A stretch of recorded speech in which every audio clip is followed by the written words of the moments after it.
Welcome to the Big Fundamental Podcast, a San Antonio Spurs podcast brought to you by Kins 5, the official TV station of the Spurs. I am Jackson Floyd, and joining me this week, we've got Kins 5 sports anchor Joe Reinagel. How you doing today, Joe?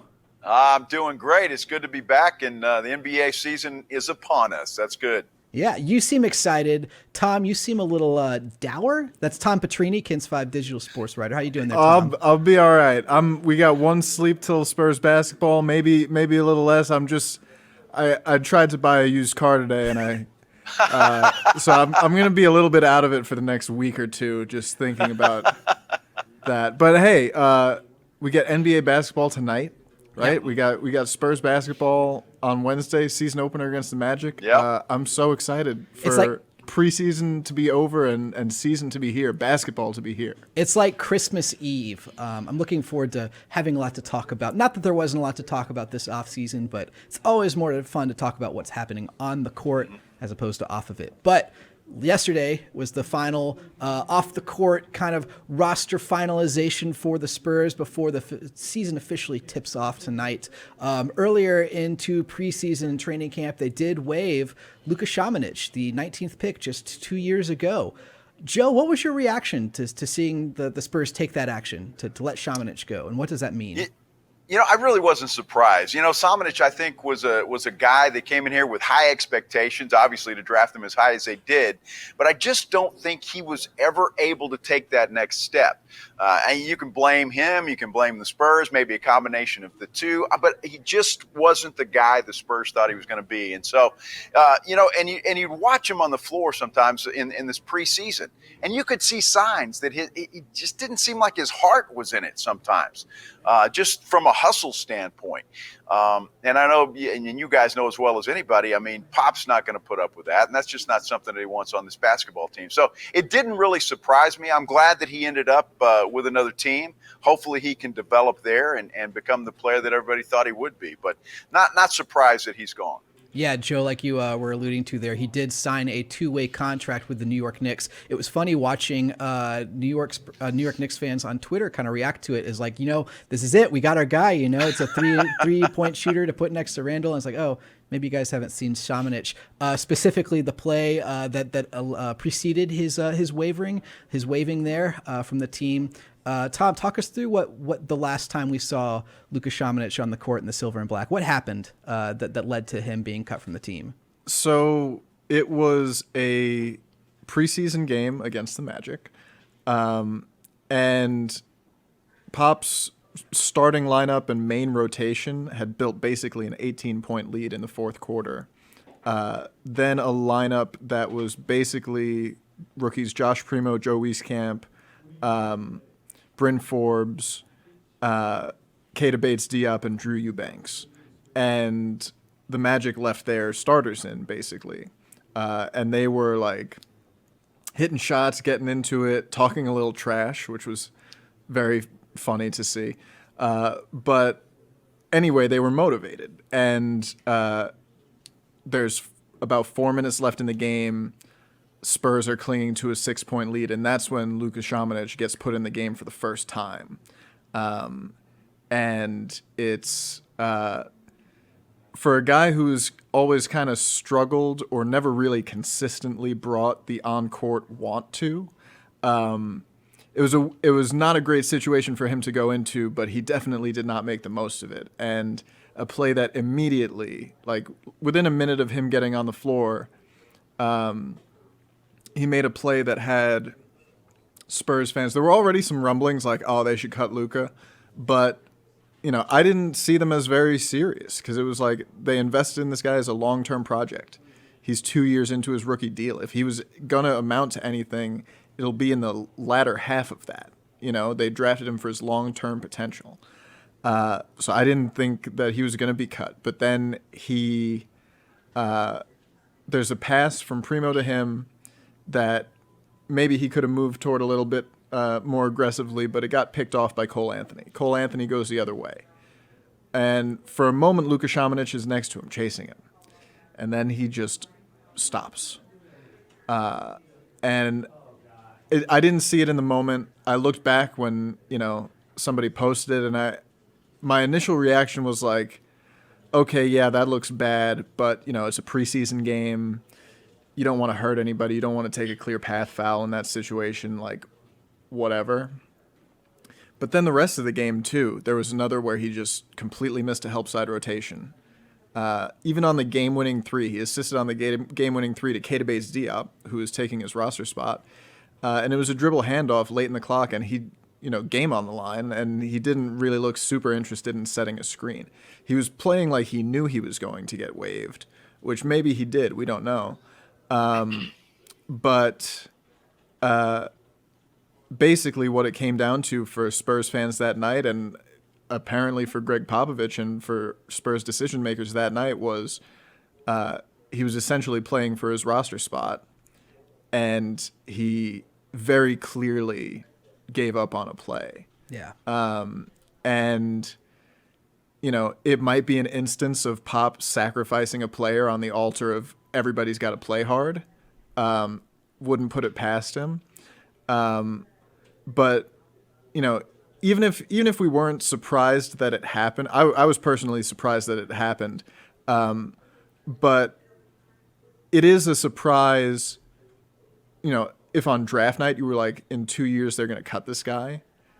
If you told me that, I was like, they still would be like, about 1% of the way into their, like 10% of the way into their plan with him, right? Yeah. Like, yeah. there's still so much for them to do. So for them to walk away from this project with investing a high pick for this team, and 2 years of development, and this would have been the year where he would have had the biggest opportunity to show what he could do on the NBA level. And for them to, at this point, be like, you know what, it's not even worth keeping you around on the roster. Yeah. But, and everything you're saying is making sense. But, even though, this is his time and he's a development guy, you got to show me something in those first 2 years. I mean, you can't just, tread water for 2 years and not improve and not get better and not be invested in what you're trying to do here to stay on board. So I don't think this was a one-game thing, Tom, and I don't think you really do either. But, that was maybe the cherry on top, what happened that game. The game before that, Keldon Johnson showing him where to go. Yeah. I mean, I saw that clearly. Keldon Johnson, you're over here. And, I mean, after 2 years, you still don't know where to go in Pop's offense or defense or whatever the case is. And I think you've got to show some improvement. We talk about this all the time on this podcast, how DeJounte Murray has improved his game here. Keldon Johnson has improved his game here. I couldn't tell you where Luka Samanic has improved his game anywhere over the 2 years that he's been here. So I think it was a project, but there was just no movement there. And I think Pop was just done with it. So the thing that I saw watching him, as he played some in Austin, when he came into the league, like, it was very clear on draft night, this is a guy who's a year away from being a year away. I think anytime a player enters the Spurs system, first it's, is your body ready? If the answer to that question is no, it starts with getting the body ready. And that was basically his first year in the league. He came in as a beanpole. I think he was like 220, maybe. And he's up to 235 now, and basically just game slowing down for him, that sort of stuff. It was happening at an incremental level. But that's the thing, is the Spurs drafted this guy knowing that would be the path, right? And I think that if they were getting the on-court effort and focus, because I'm sure he's in the gym, I'm sure he's working out and trying to build those skills. But it just comes down to, in the game, even if you're not comfortable out there, are you hustling? Yeah. Like that's something we've heard all of these players talk about really since that game. But even before that is, I forget who said it this week, but I think it might have been Devin. There are a lot of things in a basketball game that you can't control, but you can always control hustle and effort. And, this, I think going into the season this way, it's definitely a message to Spurs players like, hey, you got to bring it. everyone has to be on the same page and pulling. Yeah. I mean, if they were going to waive Luka Samanic, they had 8 more days to do it from the time they did. And I think it's pretty telling that they did it after that game, specifically when that one play was kind of making the rounds. And I mean, they'd seen it on tape there, even before those people on social media were sharing it out and calling for him to be cut. I mean, he's a guy with all the physical skills. You know, there's a reason they drafted him. He has the raw tools. It was all about polishing it and the effort that needed to do that. And, you know, we've talked about effort on this podcast when talking about whether or not Ben Simmons can improve and the effort required to do that. And the Spurs clearly through 2 seasons plus, you know, this preseason and training camp hadn't seen that effort there.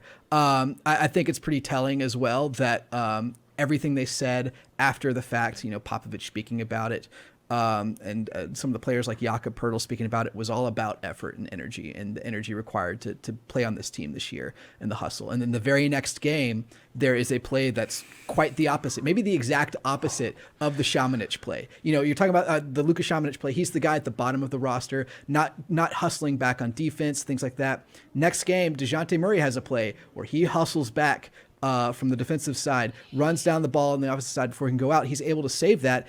It leads to an easy scoring opportunity for Keldon Johnson as they run the court there. And I mean, that clip, you know, the Spurs shared it out saying, look at the energy, look at the hustle, you know, it felt very in the moment, you know? So, yeah, I mean, DeJounte doing that, first of all, I mean, that guy can run. Yeah. He is fast. Yes, he is. He can run fast. That's my professional analysis for you there. DeJounte Murray can run fast, but like, you know, same thing, preseason game, you know, like you can't really put too much stock into it. If he gave up on that play, nobody would have batted an eye. But, you know, like chills watching it. Like that was like, oh God, that was so much fun to see. And it just got you stoked about the energy, like not just like energy for that play, but like the overall energy of the team. Yeah. They're bringing something very different this year. Those are your 2 team leaders going out there and leading, so it was good to see. The other move they made to shore up the roster to 15 guaranteed NBA contracts was waiving Al-Farouq Aminu. Joe, were there any surprises there? He seemed to be the odd man out for this team, right?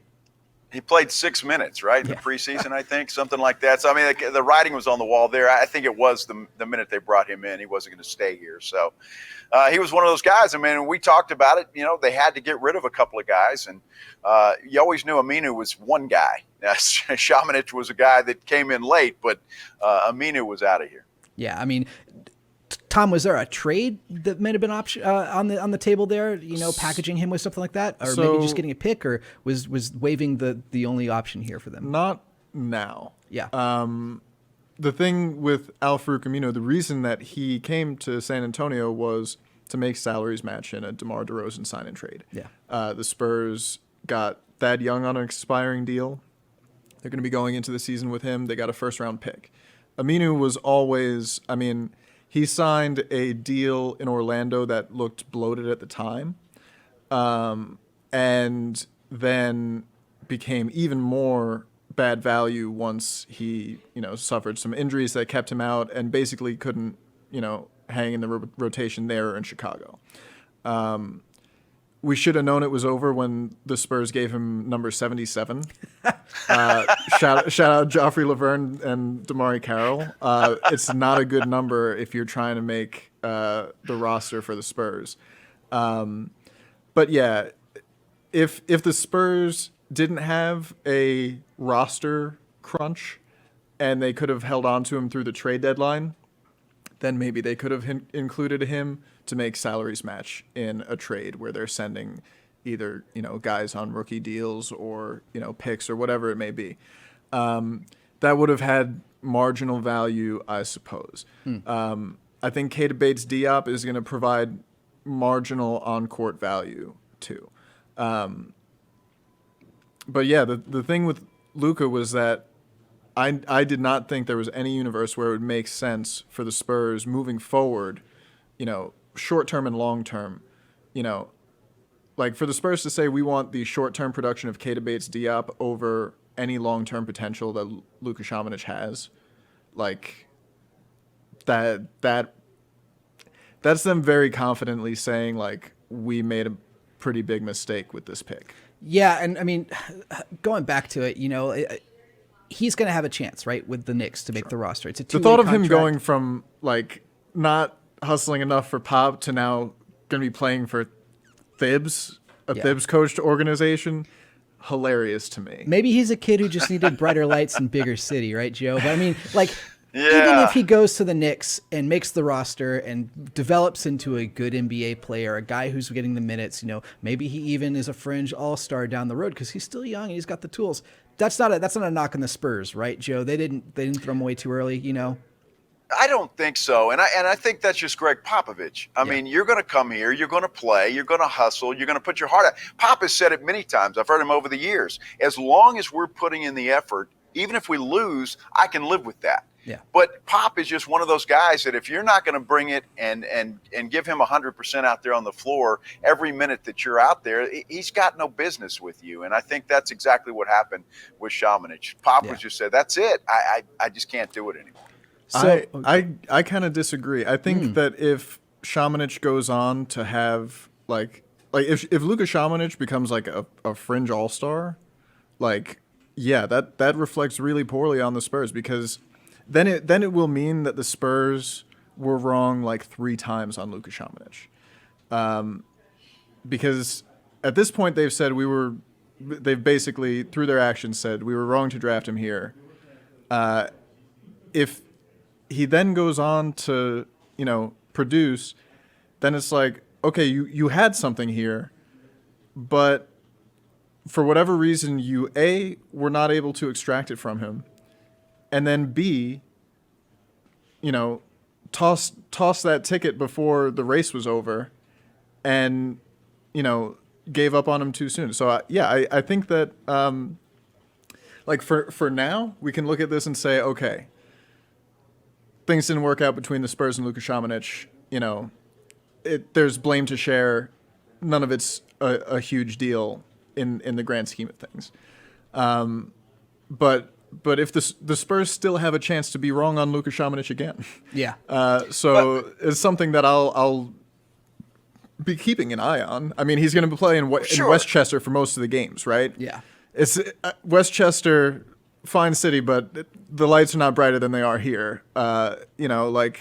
It's going to be a grind for him. Yeah. But if he can, and this could be one of those things that like maybe something clicks now for him. Maybe he never would have gotten there if this didn't happen. Maybe it's one of those kind of things.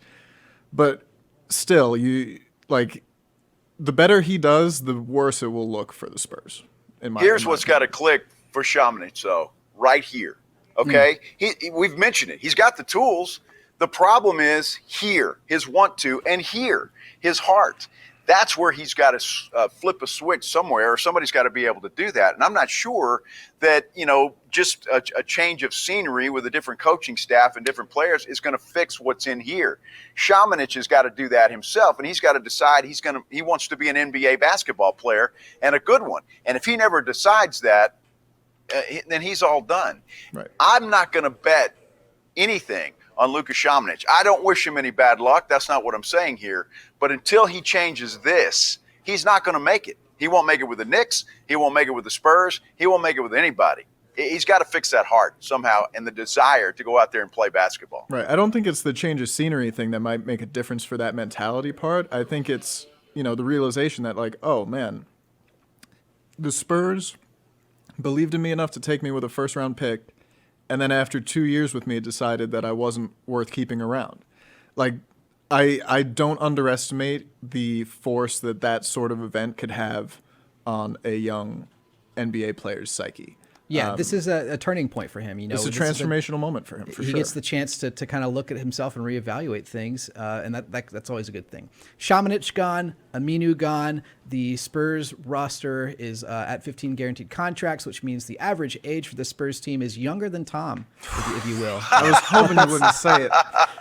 But I mean, that's a good thing because you're young. So I mean, if Yeah. it's younger than you, it's saying thing. It's younger than Joe and me too. So that helps Yeah, you. together combined probably, right? I mean, yeah, you know what I'm talking about. You add our ages I'm together. I'm the grandpa of that I'm team. not as okay? old as So- you guys, but I might as well be, is what we're saying. There you go. God. A few other moves they made over the last as the deadline approached yesterday. They did sign their last two-way contract. Devontae Kaycock, NBA champion Devontae Kaycock. He was with that 2020 LA Lakers team. Didn't really contribute. I don't know much about him other than he is a guy who set his senior year was the most double doubles in the NCAA, and he also I think. Average he had a game where he had 20 points and 15 rebounds in the G League last year. So he's a hustle guy. He's a guy who's going to pull in some boards and score some points at that level. And maybe this is just a move to kind of see what they can get, from an energy guy as opposed to having someone who was an energy guy like Samanic. But yeah, I mean, just a little splash, right, Joe? Nothing big there. Nothing big. You got a guy out there that's obviously got some talent. He's got some hustle. He's got some desire. So, and he's floating out there. Pick him up, put him in the G League, see what happens, and who knows? Maybe you've got a diamond in the rough that 2-3 years down the road is a very good player for you. Yeah. The other notable move yesterday was actually an inaction, no move whatsoever. The team was negotiating with Lonnie Walker IV on a contract extension. If he didn't agree to one yesterday, he would be a restricted free agent at the end of the season. That seems to be that's where we're headed now. They did not come to a deal. Tom, is that a mark on Lonnie as a player, or what are you reading in the tea leaves from the fact that they're not going to come to a deal right now? No. So back to Devontae Kaycock. No, I'm kidding. I do want to say about Kaycock though, he's not just a G League guy. Like he was like a G League all rookie, like almost rookie of the year caliber player, and apparently all energy. So again, following a theme here. But Lonnie, this just made sense for all parties involved. To the point where it almost would have surprised me if a deal got done because both sides have so much to gain by waiting. Whatever Lonnie Walker earns as a raise with his play this year, he'll have his best chance to do it. And he's, everybody has talked about, the veterans being gone, the increased responsibility and increased opportunity for the young guys. He said it feels empowering. They've all been waiting for this. And he's going to be asked to do a lot for this team. He's going to be asked to do more than he's ever been asked to do for this team. And based on his production on what they've asked him to do so far, the salary cap experts, the league experts will tell you he's like a replacement level player. Like, you can get guards that do what he does, and it's fine. So he doesn't view himself that way. He shouldn't, I don't think, because he knows that he has the body, the athleticism, the skill that he's been building to be a really high-quality NBA player. And this being his best opportunity to show that to the people who write the checks here and elsewhere makes 100% sense for him to go into this season knowing that he'll be a restricted free agent and then, seeing what teams are willing to offer him. It can backfire if he gets hurt, but, and for the Spurs, they are now going to be able to, if things don't work out, have a max salary slot next offseason. So for both the team and the player, it made a lot of sense to be like, let's just see where we're at in a year. Yeah. If you were excited about the Samanic thing as like an I told you so moment, because it's the same Rorschach test, right? With Lonnie and Samanic, it'll give you the same read on a fan's, belief in the youth, questions about effort and consistency. It's a similar thing. But the decision to not extend Lonnie Walker is not anywhere close to the decision to cut Luka Samanic. They're very different, and this one makes a lot of sense in the grand scheme of things. You mentioned the salary side of this, the money side of this. Going into next offseason right now, the Spurs have $38 million in free space to maneuver around. That's a max contract. That's an ample amount of money to work with in terms of what they can do. If they had signed Lonnie, that cuts into that significantly, because all of that money counts towards next year's cap. This gives them the freedom to look at the landscape, see what they need to do. If Lonnie's the best option, that's what they'll get going forward. But yeah, in terms of Lonnie betting on himself, Joe, did the preseason give you an indication as to the role Walker is going to play? I know we have expectations, our ideas as to him maybe being that Manu guy in the second unit. Is that what you saw in the preseason from him? I think that's exactly what they're looking at Lonnie to do, is to be that sixth guy off the bench and to come in there and provide some energy, really provide a bump, if you will, especially if things aren't going well with the first group. He comes in and does his thing. And just back to the salary for just a minute, I honestly believe, and not that I'm going to weigh this toward Lonnie. I think the Spurs said, we'll sign you to this. And Lonnie said, no, I think I can do better. Let me prove it to you this year. I really believe this was more Lonnie's decision than it was the Spurs. And I know everybody, I have no way to prove that, but I just think Lonnie believes in himself so much, and I think that the Spurs may have come in with an offer that he just said, I think I can do better than that. Because of the salary cap that you're talking about, not wanting to really dive deep into that. And Spurs are saying, well, if we can catch Lonnie for another 3 years at this amount, we're doing pretty good. So I'm going to lean that this might have been Lonnie's decision all along. So we'll see what happens there. But I think Lonnie's got a lot to prove. He is a hustle guy. He's got a huge heart, and he's a Greg Popovich type of player. And so I think that this is going to be a real interesting season for him. But I look at it, and I know he's been talking to Manu Ginobili quite a bit. He said that. I've heard other people that Manu's been working with him. And so I really think they want him to step into that Manu Ginobili type role off the bench, provide some instant energy and enthusiasm.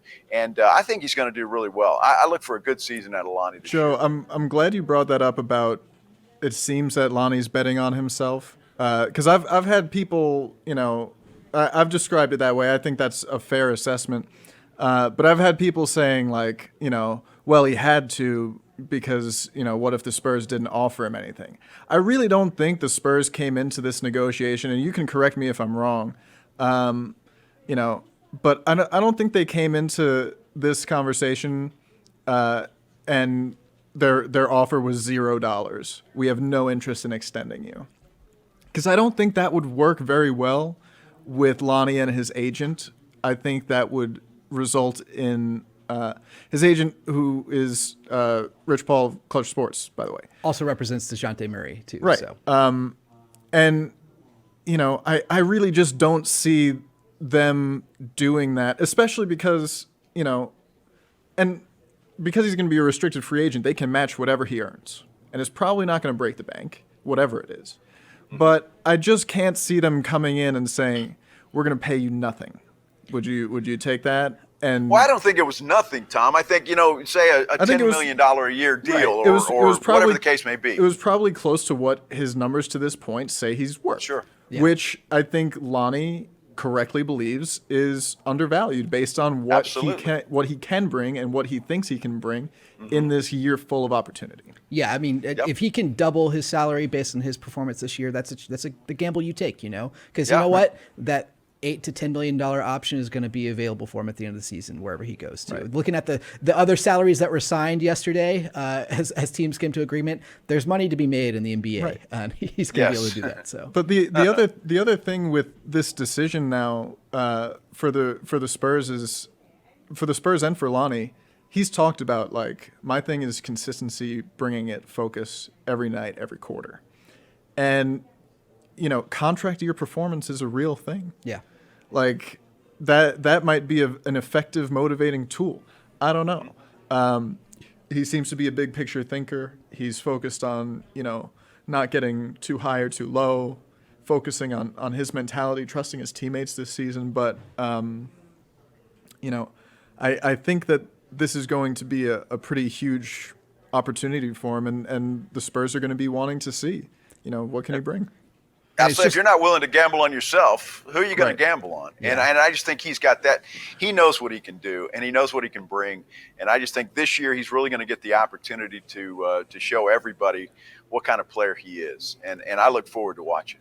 And he knows where he needs to improve too. And that's where it comes down to, it's really good to hear he's having conversations with Manu Ginobili. And I mean, what a significant asset for the Spurs to have for guys, they're young guys like Lonnie and Devin Vassell and Keldon's been putting in work on that Euro step too. You can see it. Just picking the brain of one of the greatest of all time, right? So That was the best offseason move the Spurs made. I'm going to tell you right now. That was an the best. offseason full of moves that I liked. Yeah. But yeah, the last thing on Lonnie here, like with John Collins, for example, when he made a decision, no, I want more, I'm going to bet on myself.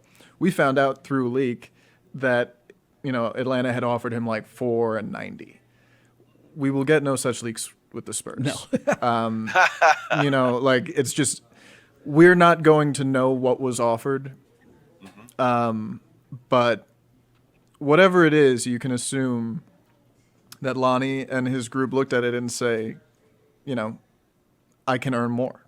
And I think that's a really good mindset for him to have coming into the season. It's a perfect time for him to bet on himself. And it may not be here in San Antonio. It may not be. It could be elsewhere. I hope not. I hope he stays here. But that very well may be somewhere else. Right. But the thing is, wherever it is, the Spurs will have the option to say, you know what? Right. No, we're going to pay him that. Yeah. Absolutely. You're coming back Absolutely. home. Right, And they will have the space to do that. They can go over cap space to bring him back. I don't know if they do that, but the Spurs have team control still, and Lonnie has an opportunity to earn a much bigger bag. So Yeah. Yep. I wish them both luck. That decision gets tabled for several months now. Throughout, they got to play up the whole regular season and through the postseason until next offseason to see where Lonnie does end up and for how much. Looking at the preseason that just wrapped, did you guys have a big takeaway? It was like the one headline that you took away from those games. Joe, did you have a big point that stood out to you from this team? Here is what I'm going to say right now. Bryn Forbes is about to be a superstar in the NBA. And he's going to prove that this year. He'll be an all-star. I saw him come in here. He knows he's got an opportunity to come back to this team. He loves San Antonio. He loves playing for Greg Popovich. And he knows now this is a team of young, athletic, just a run and gun style team. He fits in perfectly with that. I think he's going to become the leader that the Spurs are looking for, that guy they're going to go to in the fourth quarter when they need that bucket like they did DeMar DeRozan. Bryn Forbes is an all-star this year. That's what I saw. Scalding hot take alert. Wow. Oh Oh my goodness. So I need a minute. little inside baseball. Joe's got a big white wall behind him, and if you got a hot take, a big prediction, you write it down on a little yellow sticky note. Oh, yeah, that's right. You put it on the Yep. wall. Joe, you got to add the Bryn Forbes All-Star I'm gonna add it. to the wall there. Wow. That's Flaming hot. Wow. I will All add right. it. I will say this. Bryn Forbes has come in here in the preseason and shown me that he is right now the best version of himself. And we've already seen some pretty darn good versions of Bryn Forbes here. He just won an NBA championship last year. But, I mean, his energy on defense, which I constantly savaged in his final, few months, maybe years here. He made a game-saving defensive play. He's broke up a 2-on-1 fast break. And I don't expect him to be like a lockdown defender or anything, but he's playing a perfect role coming off the bench. I don't think All-Star Joe. I think that's psychotic. I love you. I think it's psychotic. Whoa. I think he's a three-point champion this year, though. Three-point contest champion? Tom, Okay, could he be okay. the Jordan Clarkson for this team? I think he can be the Bryn Forbes for this team. There you go. And I think every team needs a guy like Bryn Forbes because, I mean, his mid-range shots that he's getting to on his own, nice. Contested, doesn't matter. He's fading from, 17 and getting you. He could dot and I from 30 feet away with a basketball. He's just a ridiculously accurate player. And I think exactly what the Spurs need coming off the bench. I don't think he's going to start. I think if Bryn He's going to Forbes, finish, though. I'll promise you that. we're gonna have to figure out what I would do if Bryn Forbes was an all-star this season for you, Joe. But Well, I expect you to get down and bow at the altar. oh, That's for what sure, I expect. for sure. I already more than I already do. But I mean, I really do think that this is going to be the best version of him. And like at this point, with him coming off the bench, however many minutes he gets, however many minutes he earns in a game-to-game situation, at this point, the way he's playing, I'm totally fine with it. So I get the there was a lot of kind of shoulder shrugging is the nice way to put it as to why he came back, why the Spurs brought him back at the at the risk of cutting into players' minutes who might need who Spurs fans might have been more excited to see get the time, like Devin Vassell. But if you're getting the best Bryn Forbes, the most efficient Bryn Forbes you can, that's worth it. And he's a great guy for those guys to pass to. Yeah. Yep. Like that's the thing about pretty much all of these offseason acquisitions, Thad Young included, right? Like fit was a little clunky in the preseason. He's getting on the same page as his new teammates. All of these guys, their ideal play style is off-ball complementary. Yeah. Whether they're, snipers or big men, they are the offseason acquisitions for this team were built as a supporting cast, truly, for these young players. You see it on fast breaks when Lonnie Walker is zooming down the court and he can just whoop, and there's Bryn Forbes comfortably taking an open three, and it's 3 points for the Spurs and Bryn Forbes. It's an assist for Lonnie Walker, and it's good basketball.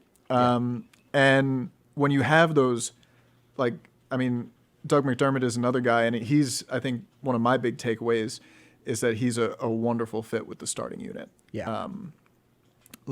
Because he stretches the floor dangerously. He moves so well without the ball, not just getting threes. He's a dangerous cutter to the basket. He's a dangerous finisher inside. And he's a guy who is going to run about 0 pick and rolls a game. And just let the young guys cook and wait for his opportunities. I love his chemistry with Jakob Poeltl already. Yeah. It's so good. The dribble handoffs have been, and it's not just Yak sets a screen and hands it to Doug. Doug shoots the three goes in, goes Spurs. He gets the handoff. The defender comes around the screen. He takes a dribble or two in, hesitates, finds Yak on the roll. Like they're already developing really, really good two-man chemistry, and it's something that's going to be very important because Doug is going to be running off screens a lot of different ways. I'm really excited to see what he can. It's so impressive. We talked about all the overturn that this roster has had. To watch how quickly they've gelled some of the guys like Doug McDermott. Jock Landale was playing great, kind of two-man game with McDermott as well, and in some instances throughout the preseason as well. There was one play there where same thing, dribble handoff, right? Yeah. And because you're set up as a defense, you're set up, okay, don't let Doug McDermott get a three, right? And so they hedged against that. They were like, we're not going to let you go over. He was like, okay, fine, I'm going to cut to the basket. And Landale went from, I'm going to hand it off to you, to I'm passing it to you on the backdoor cut so fluidly and quickly, and like they just locked eyes and did it. And it's two brand new players to the team. They came a long way in the preseason already. So Joe, what's the cause for that? Is it just having smart players on your team? Is it like what Popovich was saying at Media Day? They're keeping it simple this year, or is it just putting in the time and the work? What's leading to this gelling on the court? I think it's all of the above. I mean, I think you made some good points right there. These guys are putting in the work. Did you see Keldon Johnson the other day? After the preseason game, he's back at the Spurs facility working on his game. And it's that kind of desire. The intelligence of this ball club is incredible. You talk about Doug McDermott. He may be one of the smartest guys around. Lonnie Walker, brilliant. Keldon Johnson. I mean, these guys know, and they're smart, intelligent guys, and they pick things up, and they understand the game. They understand what's happening and who's moving where and what we need to be and where we need to be. And you just see that. And they're still young. They've got a lot to learn. but they're getting there, and they've grown up so much just since they got here, all of those guys. And I just think they're going to continue to improve and improve and improve. And this is why, and I know this wasn't a topic, Jackson, but this is why I cannot stand all this Ben Simmons talk, that all these Spurs fans want Ben Simmons in here and trade off, 2 or 3 of these young guys to the Philadelphia 76ers. The 76ers would love that. So I hope that's going away, and that's the last I'll mention of that. But these guys, give them the opportunity to gel together and play some games together. I think this is going to be a team to be reckoned with in the next couple of years. Yeah, we'll shelve the Ben Simmons conversation for another Okay, day. sorry. It's unfolding minute by minute. I don't know if you saw today, he was thrown out of practice for not participating in the defensive drill. Popovich would go further than throwing him out of practice if he didn't participate in a drill. So we'll see. I don't know when Keldon Johnson sleeps. It seems like he's always on the court. Maybe he doesn't need sleep. Maybe that's his secret. He's just got such a high motor. He's young. He's young. Yeah, they all are. I think my biggest takeaway from watching this preseason is, maybe since about 2012, 2013, the secret weapon to the San Antonio Spurs hasn't been, the passing or the shooting or the all-stars. It's been the depth. The second unit has carried this team for a while. Last season, the second unit the team had was one of the best lineups in basketball, even with the loss of guys like Rudy Gay and Patty Mills. I don't see that changing this year. This is a team of depth again that Lonnie Walker and Bryn Forbes, all-star Bryn Forbes, and Thad Young now, who's still on this team, Drew Eubanks. This is a team that's going to run on second units with their second units, and I'm excited to see that. Excited to see Lonnie Walker at the forefront of that, and I think the other guy, the other ball handler next to Lonnie on the court is Josh Primo. I don't care that he's 18 years old. I don't care that the best thing for him, probably developmentally, is to spend a year in Austin alongside Devontae Kaycock and Joe Wieskamp, which, is going to be a fun Austin team. Let's talk about a guy who run the ball, run the point with those guys alongside him. He can pick and roll alongside Kaycock. He can throw it out to Wieskamp for an open three.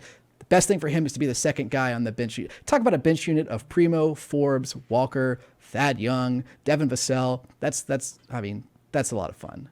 Yeah. No, I'm excited to see any NBA minutes. Really, anytime Josh Primo has a basketball hand, I want to be there watching it. Like I want to see everything this guy can do.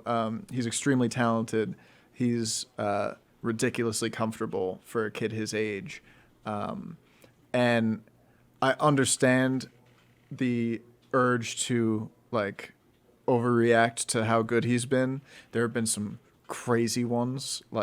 He's that step back three. But I've seen some he should start. He's already the Spurs' best player. Breaks a little bit.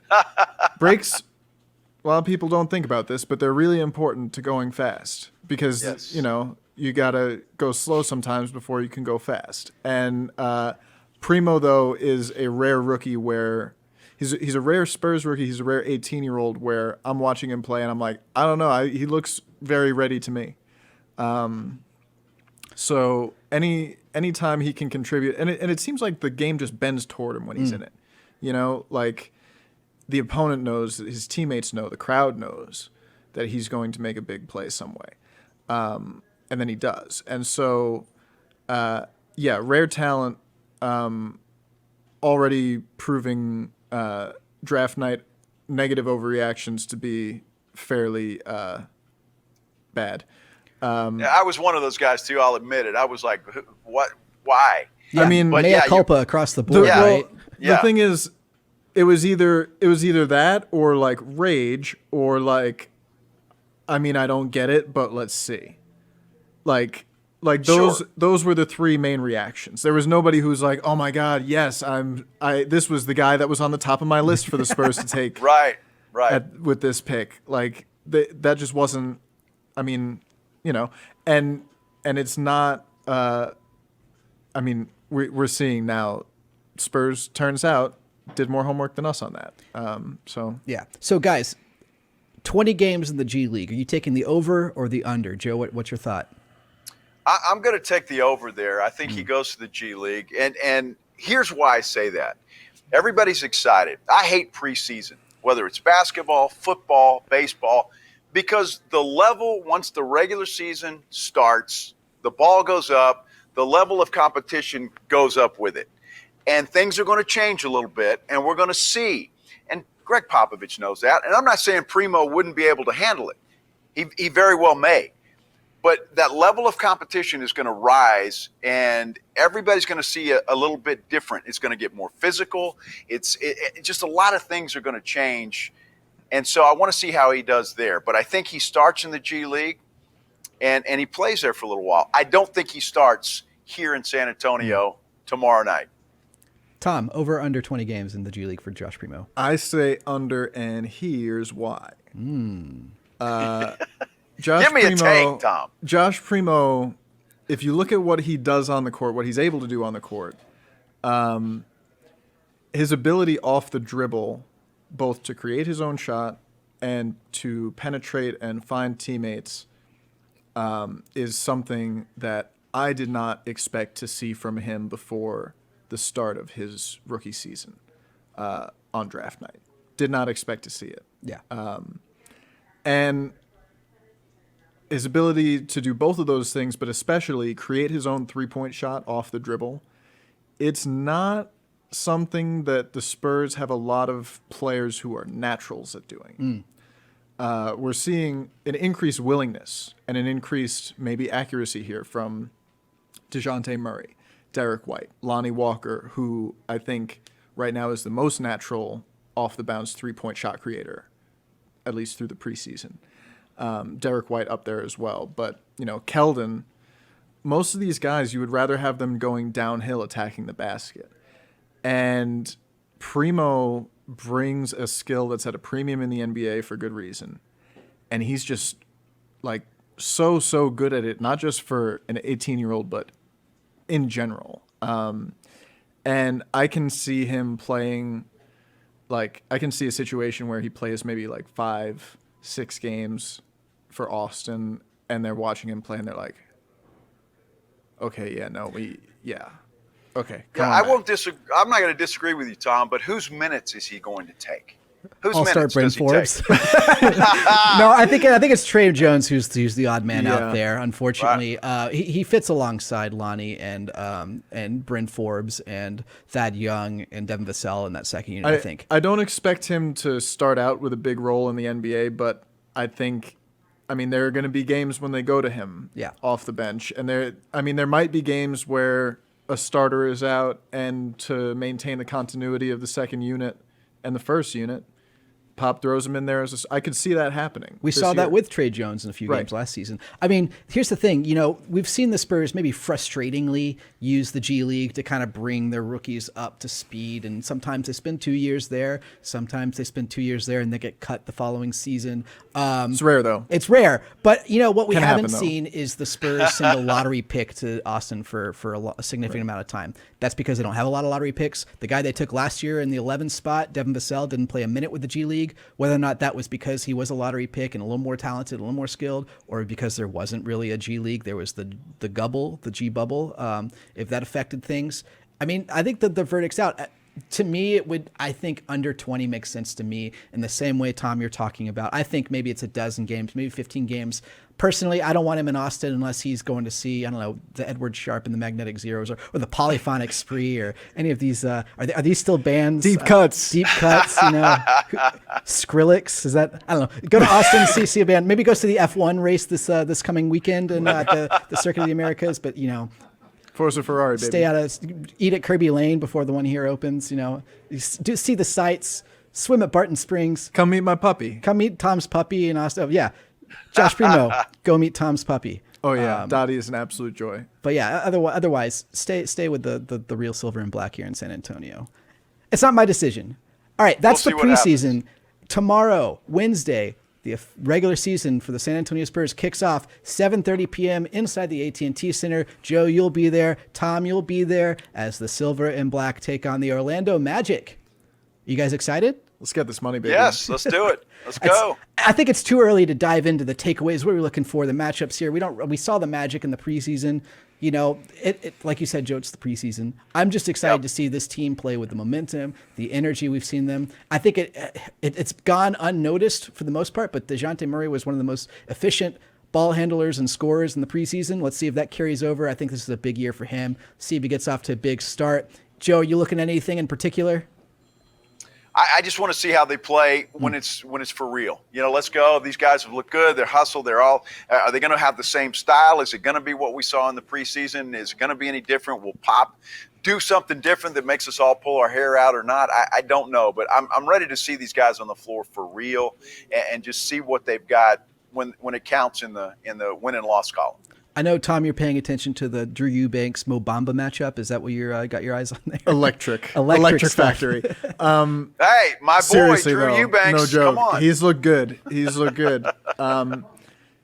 Something that I am looking for in this game and games like it for the Spurs. Orlando is a team that you have a good chance of beating.